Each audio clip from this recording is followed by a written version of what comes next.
Hello મિત્રો, સ્વાગત છે બધાનું the education info YouTube channel ઉપર। તો મિત્રો, સીસીઈના પરીક્ષાના કોલ લેટર કેવી રીતે ડાઉનલોડ કરવા તેના વિશે મહત્વનો વિડીયો છે। તો ચાલો આપણે ઓજસની વેબસાઇટ ઉપર જઈને સીસીઈના કોલ લેટર ડાઉનલોડ કરીએ। તો ચાલો આપણે સૌપ્રથમ આવી જવાનું છે કોઈ પણ બ્રાઉઝરની અંદર, ગૂગલ અથવા ક્રોમની અંદર પણ તમે ઓજસ લખી અને સર્ચ કરી શકો છો। સૌપ્રથમ ગૂગલની અંદર આપણે આવી ગયા છીએ અને તેની અંદર લખવાનું રહેશે ઓજસ। ઓજસ લખ્યા બાદ સર્ચ ઉપર તમારે ક્લિક કરવાનું રહેશે। અહીં ક્લિક કરશો એટલે અહીં જે લખેલું હશે ઓનલાઈન જોબ એપ્લિકેશન સિસ્ટમ, તેના ઉપર તમારે ક્લિક કરવાનું રહેશે। અહીં ક્લિક કરશો એટલે બીજું ઇન્ટરફેસ ઓપન થઈ જશે।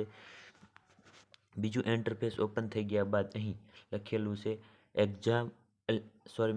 કોલ લેટર ફોર્મ, ત્યાં તમારે ક્લિક કરવાનું રહેશે। ત્યાં તમે ક્લિક કરશો એટલે અહીં પ્રિલિમિનરી એક્ઝામ કોલ લેટર, તેના ઉપર તમારે ક્લિક કરવાનું રહેશે। અહીં આપણે ક્લિક કરશો એટલે થોડીક વાર લોડ લઈને સીસીઈના જે કોલ લેટર ડાઉનલોડ કરવાના છે તે બીજું ઇન્ટરફેસ ઓપન થઈ જશે। અને મિત્રો, અહીં તમારે સિલેક્ટ જોબ ઉપર જવાનું છે।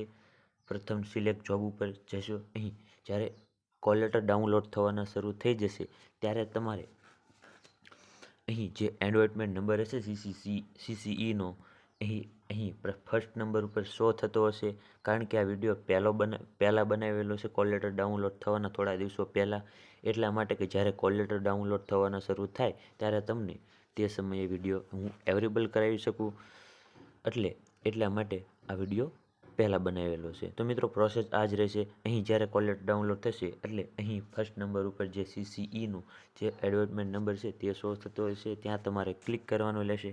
ક્લિક કરશો એટલે અહીં જે એડવર્ટમેન્ટ નંબર છે તે અહીં આવી જશે। અહીં આવી ગયા બાદ તમારે કન્ફર્મેશન નંબર, જ્યારે તમે ફોર્મ ભર્યું હશે ત્યારે તમારો કન્ફર્મેશન તમને મળ્યો હશે તે તમારે કન્ફર્મેશન નંબર નાખવાનો રહેશે। અને કન્ફર્મેશન નંબર નાખ્યા બાદ અહીં તમારે જન્મ તારીખ, તમારી ડેટ ઓફ બર્થ ડેટ નાખવાની રહેશે। પછી તમારો પ્રિન્ટ કોલ લેટર ઉપર તમારે ક્લિક કરવાનું રહેશે। અહીં તમે ક્લિક કરશો એટલે તમારો કોલ લેટર તમને મળી જશે અને તમે જોઈ શકશો કે તમારું એક્ઝામ સેન્ટર ક્યાં આવેલું છે અને તમારો કઈ તારીખે તમારી એક્ઝામ છે।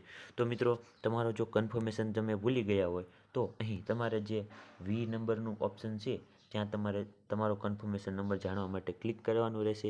અહીં તમે ક્લિક કરશો એટલે બીજું ઇન્ટરફેસ ઓપન થઈ જશે। હું એ પણ તમને બતાવી દઉં જોડે। આવું ઇન્ટરફેસ ઓપન થઈ ગયા બાદ અહીં એડવર્ટમેન્ટ નંબર તમારે નાખવાનો રહેશે, જાહેર ક્રમાંક નંબર નાખવાનો રહેશે, જેના માટે તમારે કન્ફર્મેશન જોતો હોય તેનો જાહેર ક્રમાંક નંબર નાખવાનો રહેશે। પછી એપ્લિકેશન નંબર નાખવાનો રહેશે, અથવા તો તમે મોબાઈલ નંબર પણ નાખી શકો છો, મોબાઈલ નંબર અથવા જન્મ તારીખ। પછી તમારું કન્ફર્મેશન નંબર અહીં શો થઈ જશે લાસ્ટમાં। ગેટ કન્ફર્મેશન ઉપર તમારે પણ ક્લિક કરવાનું પણ રહેશે। તો મિત્રો, આવી રીતનો કન્ફર્મેશન નંબર તમે મેળવી શકશો અને પહેલાં જણાવ્યા પ્રમાણે તમારો કોલ લેટર પણ તમે ડાઉનલોડ કરી શકશો। તમારો જોબ એપ્લિકેશન ઉપર તમારે સિલેક્ટ જોબ કરવાની, કોલ લેટર ડાઉનલોડ થવાના શરૂ થાય 27 તારીખે ત્યારે તમારે તે જે એડવર્ટમેન્ટ નંબર આપેલો હશે તે તમારે જોબ સિલેક્ટ કરવાની રહેશે અને કન્ફર્મેશન નંબર, જન્મ તારીખ અને પ્રિન્ટ કોલ લેટર ઉપર તમે ક્લિક કરશો એટલે તમે જાણી શકશો ક્યાં તમારો વારો આવ્યો। પછી તમારે સાયબર કાફે ઉપર જઈને, કોમ્પ્યુટરવાળાની દુકાને જઈને ત્યાં તમારો કોલ લેટર પ્રિન્ટ કરાવી લેવાનો રહેશે। તો મિત્રો, આઈ હોપ્સ કે તમને પસંદ આવ્યો હશે। તો મિત્રો, પસંદ આવ્યો વિડીયો તો વિડીયોને એક લાઇક કરતા જજો, ચેનલને સબસ્ક્રાઈબ કરીને બાજુનું બેલ આઇકન ઓન કરી વાળજો। આવા જ નવા વિડીયોની માહિતી માટે બન્યા રહેજો આપણી યુટ્યુબ ચેનલ પર। તો હવે મળીએ આગળના વિડીયોમાં આવી જ નવી માહિતી સાથે। તો જય હિન્દ અને જય ભારત।